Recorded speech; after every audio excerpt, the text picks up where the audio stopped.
فاسألوا أهل الذكر إن كنتم لا تعلمون.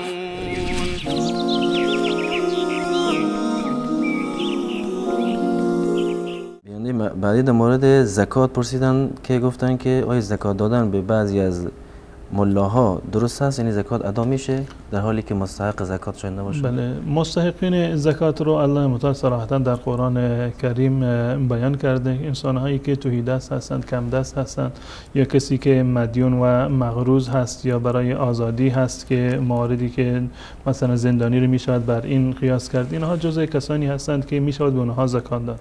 اگر واقعا امام یک مسجدی یا امام جمعه یک محلی خودش از نظر مادی دستش تنگ باشه و جزء مستحقین زکات باشه، جایز هست که بتونین فردی زکات بدیم.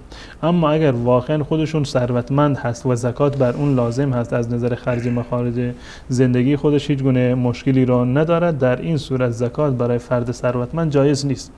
اگر کاملا ثروتمند هست و اهل زکات هست که زکات خودش بر اون فرض هست و باید زکات بده، این در واقع زکات دادن بر اون لازم نیست.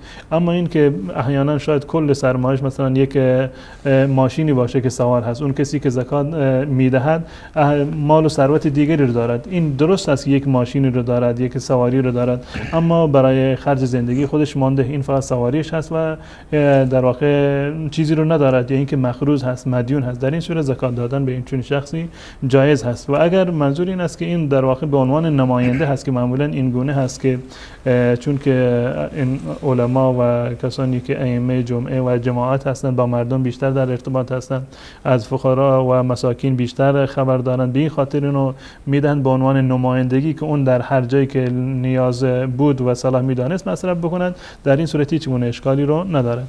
اما اگر خود امام کاملا بی نیاز هست و اهل زکات و جزء این مستحقین زکات نیست، من فکر نمی کنم که عالمی باشد و امام مسجد و جمعه یا جماعتی باشد که خودش میداند که اهل زکات نیست باز هم از زکات مصرف بکند.